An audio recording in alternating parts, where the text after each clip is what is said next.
Hello, studio music teacher friends. Welcome back to the Beyond Measure podcast, hosted by Christina Whitlock. That's me, otherwise known as your anytime piano teacher friend. I am so happy you're joining me today because we are talking about something that is so important in teacher life.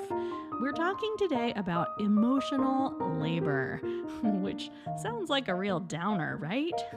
Well, I will do my best to keep things on the upswing, I pinky promise. Let's get right down to business. This is episode 140 of the Beyond Measure podcast.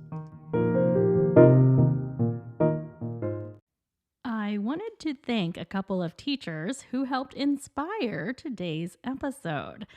At the recent NCKP conference in July, I was having a conversation with two of my friends, Valerie Merrill and Nicola Canton. I'm sure you know Nicola Canton. She runs the Vibrant Music Teaching Community, and she also hosted episode 128 of this very podcast. So I'm going to consider Valerie and Nicola as my thought partners for this episode, all right? Like so often happens at teacher conferences, we have a million conversations in passing, and then there's like these little nuggets that just really stick with you, right? And this is one of those. So basically, Valerie was sharing about a studio parent who had asked for a pretty bold exception to her studio policy. And we were all kind of laughing about it. And she mentioned the fact that the parent said, "Hey, it's free to ask, right?" To which Nicola instantly replied, "No, it's not free. It's costing me emotional labor." And just like that 1 minute conversation set off a total light bulb moment that I wanted to share with you here on the podcast. So now, of course, the concept of emotional labor isn't new to me. It's something that all of us teachers deal with. Frequently, in fact. And we obviously know it's a thing. But I also know that we teachers don't account for it nearly enough. We don't acknowledge the time it takes us to deal with our emotional labor. We don't acknowledge the impact that our emotional labor has on our mental health and our overall sense of self. It can work for the better if we find confidence in expressing our boundaries, but more often than not, I just see it slowly erode teachers' sense of self-confidence.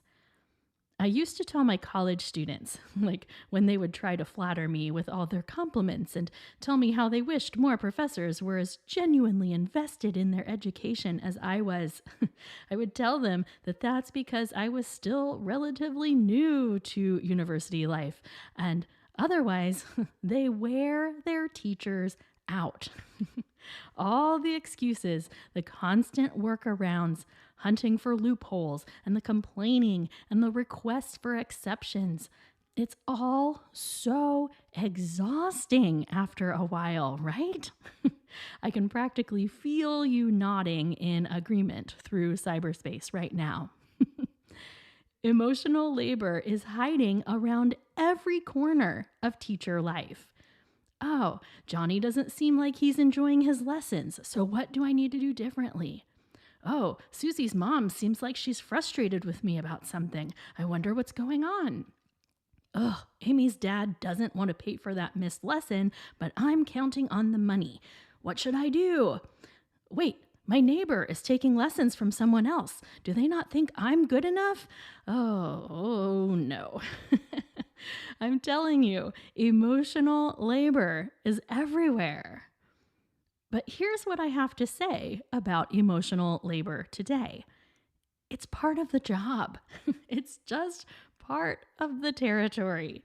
And I say that not to dismiss the exhaustive nature of our emotional labor, but to point out that it needs to be expected. Like, we should plan on having it. It's kind of like going to the grocery store. Hang with me on this. Like, there are definitely seasons of my life where I fail to build in a set time to actually go to the grocery store. And then I get overwhelmed and stressed out because there comes a point when a person has to go to the grocery store. Then it feels like it's taking important time away from something else that I did plan on doing. And it's a whole can of worms from there. Before you tell me, yes, I know grocery delivery is a thing, but it doesn't fit in my analogy, so just go with me here, all right? Well, emotional labor is like the grocery store. You're going to have to deal with it at some point or another, but if you don't plan for it, it's just going to feel really overwhelming. Now, my analogy is flawed here, I realize, because I wish I could tell you to schedule an hour on Thursdays at 2 o'clock to deal with your emotional labor, just like you can plan a trip to the grocery store. Unfortunately, that is not quite the case. But we can acknowledge that there will be aspects of emotional labor to our work. And considering our inevitable emotional labor, are we being fairly compensated? This is the question. Are we being as clear in our communications about our expectations as we can be?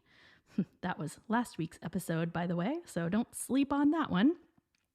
Are we teaching too many students? Ooh, there's a good one too, because each student and each family does bring with it an inherent amount of emotional labor. You know, I have several episodes of this podcast devoted to different types of students.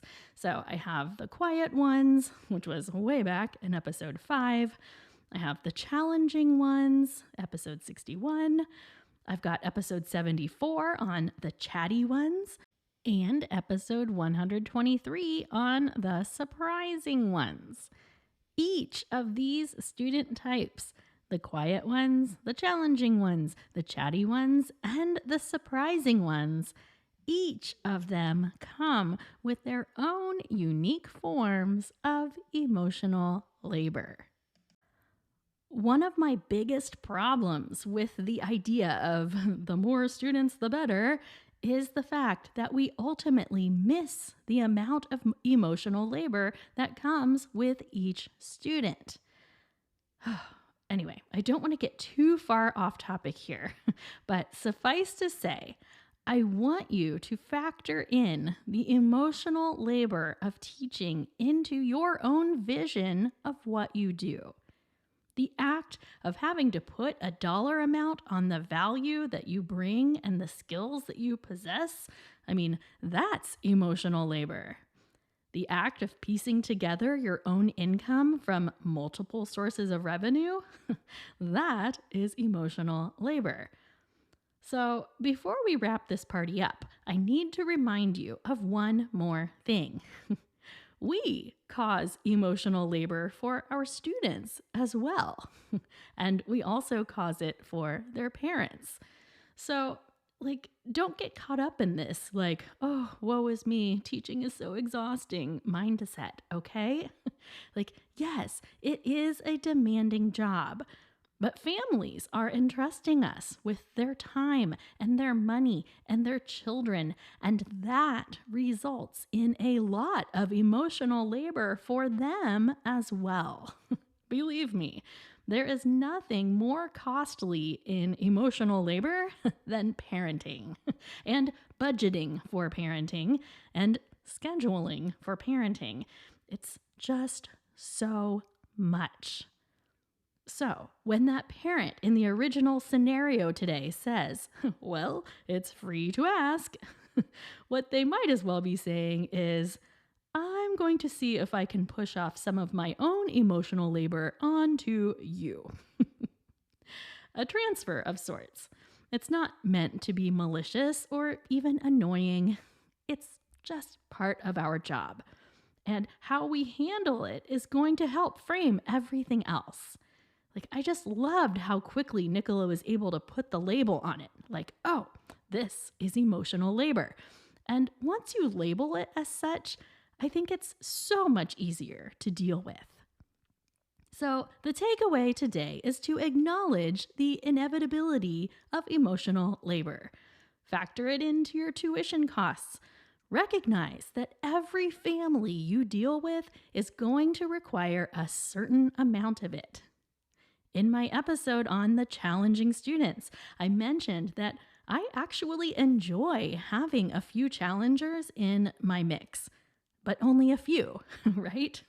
Like, I understand the emotional labor that they cost me, so my limits stay pretty clear in my mind. Acknowledging is the first and maybe most important step.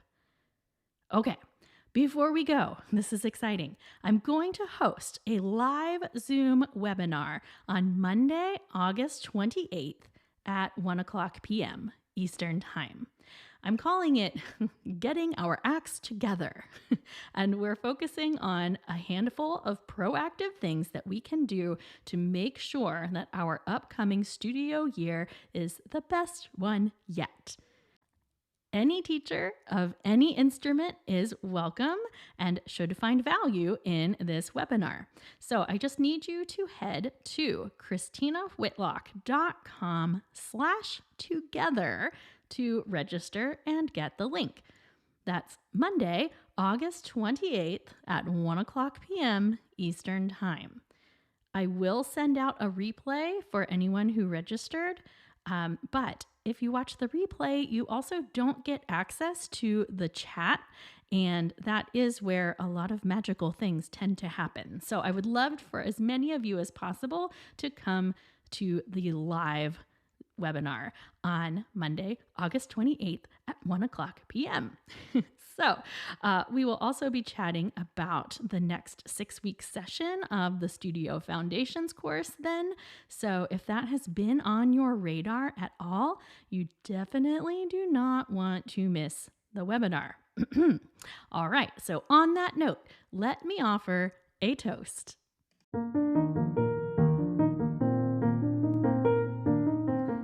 Studio music teacher friends from all around the world, today we are acknowledging the importance of naming the previously unnamed. I hope today's episode provided one big collective exhale for you and your previously unnamed emotional labors. May we move forward looking for opportunities to proactively eliminate these conflicts from our lives, while also recognizing their inevitable role in the work we do. Let's take good care of ourselves so we can continue to take good care of other people, all right? Cheers to you, my wonder-working teacher friends. Hear, hear.